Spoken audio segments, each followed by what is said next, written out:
If you're learning guitar, here are some things that are not obvious, but will help you progress faster and learn more effectively. I'm Matt, this is Guitar Nutrition. Let's get into it. So the first idea that I want to talk about is something I like to call phrasebook guitar. You don't want to be a phrasebook guitarist. If you've ever traveled overseas, you might have picked up a phrasebook on the flight over. You're sitting there on the plane, you're reading your phrasebook, you learn how to say, "Can I have a cup of coffee, please?" Then you land, you walk into a cafe, and you say, "Can I have a cup of coffee, please?" The barista looks at you, understands you, gives you your cup of coffee. For a second, you feel like, yeah, I can speak Spanish. That was fun. But then you walk out of the coffee shop with your cup of coffee, and someone stops you on the street, puts you in a situation that you didn't prepare for when you were studying your phrasebook. You have no idea what to say. You can't understand the language unless it's in a very specific context. This is what I call phrasebook guitar. You jump online, you follow a YouTube tutorial,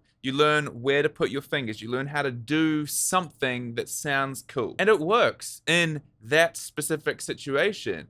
But when you find yourself in a musical situation that is different, that isn't that specific situation, you have no idea what to do. You're a phrasebook guitarist. Similar to this is what I like to call a museum guitarist. This is somebody who practices their scales, they practice their chords, they learn how to do all of these things, but they don't actually understand how to apply them in any kind of meaningful musical situation. Like when you go to a museum, you see the exhibit, the thing on display, and you're like, wow, that's cool. When you're a museum guitarist, you can sit down and show someone your excellently played C major scale.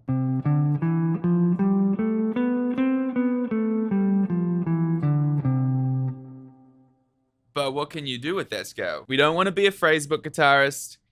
We don't want to be a museum guitarist. The second thing we want to think about is the idea of overcoming unrealistic expectations. You've got to remember, learning guitar is a lifelong journey. It's not a sprint. We're not going to learn it by next week. And that's the cool thing. You never stop learning the guitar. I'm still learning the guitar, and I've been playing for like 25 plus years. When people start, they want their learning curve to go like that, but it doesn't do that. What we want is a learning curve that goes like this. You know, it starts kind of slow, and then it does this. When we build the foundation properly, we're able to stack skills on top of that. We just learn the next thing, just slots right in. It's always kind of easy. And over time, we stack skills on top of each other. We're able to start to progress faster. And then the learning curve does that. What happens to a lot of people when they take the phrasebook guitar approach is they'll follow a tutorial, they'll learn a song, and they'll feel like they've done this. They can play this thing now, but they don't have a foundation. And so for them to progress, now it kind of feels like they're doing this. They don't feel like they're progressing at the same rate they did here. It's just kind of going along like that. And that can be really disheartening for people if they don't understand that that is happening. So we want to aim for a learning curve that starts slow. It's going to be slow at first. We're doing something we've never done before. But as we build on our skills, as we get that initial foundation down, stuff starts to stack on top of each other. And then it does this. Here's a fantastic example of that principle. So when you're learning your first few chords, let's say we learn A to start with, then E, and then D. 3 entirely new shapes. You've never done those before. That's us moving down here in the learning curve. But once you've got these down and we learn some new chords, A minor, D minor, and E minor. Well, to play E minor, we just remove the first finger. That's nice and straightforward, nice and easy. A lot quicker than when we learned E for the very first time. To play A minor, we simply take that E shape, move everything down one string. Well, that's kind of straightforward. We're not having to learn a brand new shape. We're taking a skill that we've already developed, and we are stacking some stuff on top of it. We're learning that, okay, we take the shape that we've got, we just move it down one string. That's nice and straightforward. D to D minor, the fingering is different. But we can notice that, the notes are the same. We're just kind of moving our fingers around. And there's a few other tricks we can use to help us get good at D minor. But the point is, when we start, everything is slow.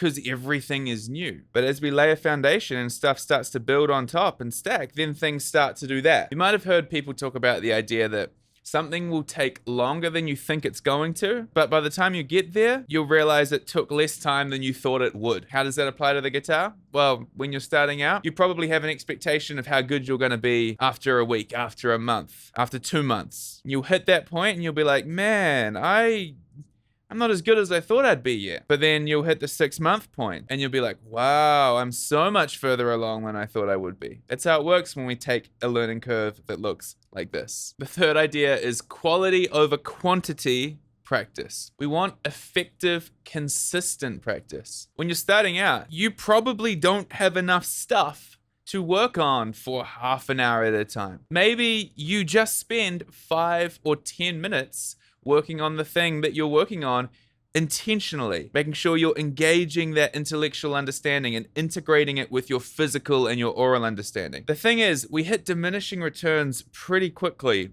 when we're starting out with new concepts and that kind of thing. And it's much better for you to spend 5 minutes practicing something that's engaged and focused. You're getting that brain involved. And at the end of 5 minutes, you think, man, that was good. And you're excited to come back the next day. Whereas if you spend 20 minutes practicing something and diminishing returns kick in after 5 minutes and the quality of your practice is diminished because you're not as mentally engaged, and you finish your 20-minute session, you think, man, that wasn't that fun actually. You're not going to be as motivated to practice again the next day. So when you're starting out, don't feel like you need to be doing these massive practice sessions. Literally start for 5 minutes, maybe 10 minutes, and then go and do something else. Play some Fortnite. I don't know. And keep in mind, where are you on the practice continuum? Are you down here on the fun side, or are you trying to progress as fast as possible? You can check out the video I made on this topic, linked in the description. It's a good one for helping you figure out what you want to get out of your guitar practice. If we're down here on the fun side of the continuum, our goal is to get the most enjoyment we can out of our practice. We aren't concerned about trying to do things that are hard or challenging ourselves too much. We just want to have fun. And we're going to progress, but not as quickly. If we are on the fast side of the continuum, then we are aiming to practice as effectively as possible. We're doing hard things. We're not there to have fun. We just want to get as good as possible, as fast as possible. Most people aren't here. Most people are somewhere towards the middle of the continuum. You can check out my full video on this idea linked in the description. Okay, this next idea is a really important one. This is the concept of mental bandwidth. That's how much attention we have to focus on something at any given time. When you're starting out, you're probably going to need all of your mental bandwidth focused on getting good sounding chords, for example, which is fine. As you get better and more comfortable with your chords, you won't need all of that mental bandwidth to get a good sounding chord. So that's what our left hand is doing, focusing on good sounding chords. But then you also start learning how to strum, because we got to do that when we're playing the guitar. So you start thinking about that right hand, and you need all of your mental bandwidth for that as well. This is what trips up a lot of people when they're starting out. They'll start practicing chord progressions,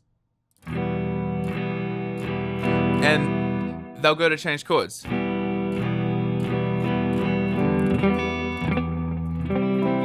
And they'll be like, why does it sound bad? I had great sounding chords just before. They'll get all discouraged. But the problem is, they're not thinking about this idea of mental bandwidth. When they were working on their chords before, they needed 100% of that mental bandwidth in order to play the chord with good clarity. They also need 100% of their mental bandwidth in order to strum through the chord change. That's 200%. We obviously don't have that. So when they're working on strumming through the chord change, maybe 80% of their mental bandwidth is taken up with the strumming. That leaves 20%, a little bit, for the chords. But we needed 100, but we've only got 20. So it makes sense that the chords are gonna kind of sound a bit messy when we're working on the strumming. We aren't concerned about the chords when we're working on the strumming. As we get better at each of these things, and as each of these things take up less of our mental bandwidth, then we'll be able to do both of them only using 70% total mental bandwidth. Then we can increase our speed, which reduces the amount of mental bandwidth we have. Now we're playing a bit faster, but we've maxed out our mental bandwidth again. This concept of mental bandwidth is so important because it helps you direct the focus of your practice. If you're working on your strumming, you shouldn't be concerned with how rough your chord changes might sound. You are working on chord clarity separately. If you're judging your practice and you think, man, that sucked because your chords didn't sound good, but your strumming was perfect, you're beating yourself up for no reason. We're working on two separate things that will come together. That's actually the next point. We want to have a clear goal for each aspect of our practice. Like I said before with our mental bandwidth example, when we're working on the chords, what our left hand is doing, the goal is to get great clarity, get our fingers used to the shapes. When we're working on our strumming though, the goal is to strum through the chord changes. We couldn't care less about the shapes. Another really important idea to keep in mind is that we actually have three types of understanding when it comes to learning music. We've got our intellectual understanding here. This is one pillar. We've got our physical understanding and we've got our oral understanding, what we're hearing. Our intellectual understanding, that's what's going on in our brain. That's how we understand music theory. But it's also how we understand how our body is moving. Our physical understanding is how we are actually moving, the muscle memory. And our oral understanding is our ability to recognize what we're hearing. Is it a low sound? Is it a high sound? What does that mean? And our job when we're practicing is to try and integrate these types of understanding. Now, if we don't understand that we're trying to integrate these types of understanding, you can find yourself getting really discouraged when you're starting out. Take rhythm, for example. If we're trying to get used to strumming different rhythms and we understand basic maths, we get how fractions work. We might understand that we strum 4 times in a bar. Like, that makes sense. So intellectually, our intellectual understanding is up here. But if we've never done anything like that before physically, then our physical understanding is maybe just down here. There is a big gap between up here and down here. And what can happen is when people experience this gap and don't know what it is, they often think, man, I'm not cut out for this. I guess I'm not naturally talented at playing the guitar. But when you realize that we have these three types of understanding, your first thought doesn't have to be, oh, I guess I'm just not cut out for guitar. You realize instead that, intellectually, my understanding is here. Physically, my understanding is here. In that situation, we just have to practice in such a way to integrate that physical understanding with the intellectual understanding. Lift that physical understanding to the point of the intellectual understanding. And effective practice will help us do that. Will help us integrate those three types of understanding. Another really important thing to keep in mind is you got to overcome the fear of sounding bad. Everybody sounds bad. It's part of learning. If you put a video on to record yourself, or if you try to record audio of yourself or whatever, if you play in front of somebody, expect to sound 20% worse than you usually do when you practice. The pressure to perform is a big one. Whether that's in front of a video camera, whether that's recording into some recording software, whether that's performing in front of actual human beings. It's something that you get used to the more you do. Grabbing your phone, turning the camera around and recording your practice is a great way to overcome that pressure. And don't delete those recordings. Put them in an album that you don't have to look at, but you're going to appreciate looking at those in 6 months' time and thinking, man, remember when I couldn't play guitar? Be kind of funny to look at. Okay, let's talk about mistakes. There are two things that I like to think about when it comes to making mistakes. Firstly, the only time you can ever practice recovering from a mistake is when you genuinely make one. If you were trying to make a mistake so you could practice recovering from it, then it's not a mistake. Now, what usually happens when we make a mistake is we psych ourselves out. We're like, like our heart starts racing. The more you make a mistake and the more you practice recovering from it, the less you get freaked out when you make one. I'll look at another video in the description that I made pointing out where Ed Sheeran actually made a mistake in one of his live acoustic performances, the official performances. You can see him making the mistake if you know what you're looking for, and you can see him correcting it in real time. And unless you know what you're looking for, you would never have noticed. You can't hear the mistake. And this is what happens when you practice recovering from mistakes. They don't even faze you, and you're able to deal with them. And if you're good enough that you notice the mistake, you don't mind that somebody made a mistake. You know it's part of the process. And if you're not good enough yet where you notice that he made a mistake, you don't even know that he made a mistake. We got to practice recovering from mistakes. That's the first thing. The second thing I like to say about mistakes is they're your to-do list. When you make a mistake, you don't have to beat yourself up about making the mistake. When you make a mistake, that's just something specific that you need to work on. You're like, cool, now I have a list of specific practice items. When we think about mistakes that way, they don't have to be a problem. Like, obviously, we're not trying to make mistakes. We want to practice in such a way that we aim to not make mistakes. But when we do make mistakes, it's not a big deal. The final thing I want to talk about is having a good structure. Now, this doesn't mean that you follow a prescribed path that, everybody must take, and this is the correct way to learn guitar. There isn't a correct way to learn guitar. Everybody has different goals, everybody has different interests, everybody has different levels of practice that they are able to do. What matters is that we start here, we realize that we want to be here, and we know where to go. We can go this way. We can go this way. What we don't want to do is go like this and then loop back down and come around and end up over here. We need to have a structure. We need to understand where it is we want to go, and we need to know how to get there.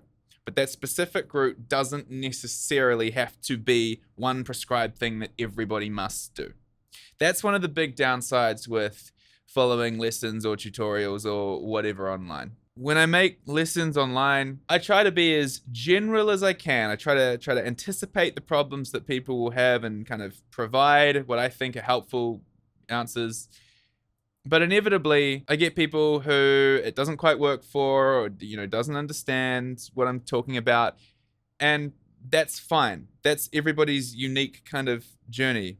Now, the problem with following tutorials online or courses or whatever is that they follow a specific path, and you might not actually want to go along that path. There's no one correct way to learn. I've just released a beginner guitar course that you can check out in the description if you want. I've tried to structure that in such a way that is as comprehensive as possible for somebody starting out. I've tried to structure it in such a way that will allow someone starting out to maximize what they can do with the skills. But it's not going to be for everybody. Certain lessons are not going to be relevant. Certain lessons are not going to be helpful. I think the structure that I have put in the course is a really, really good one. But when I'm teaching private students, I'll often jump around the lessons that I put down in an order. I sat down and I thought, okay, this is the best way to structure this material. But if I'm working with someone one-on-one, and I know what their goals are, I know what it is that they want to do, I don't follow that structure necessarily. And that's okay. So if you want to check that out, link in the description, see if it's helpful for you. A lot of people have really strong opinions on music theory. Some people hate music theory. Some people think that you don't need it.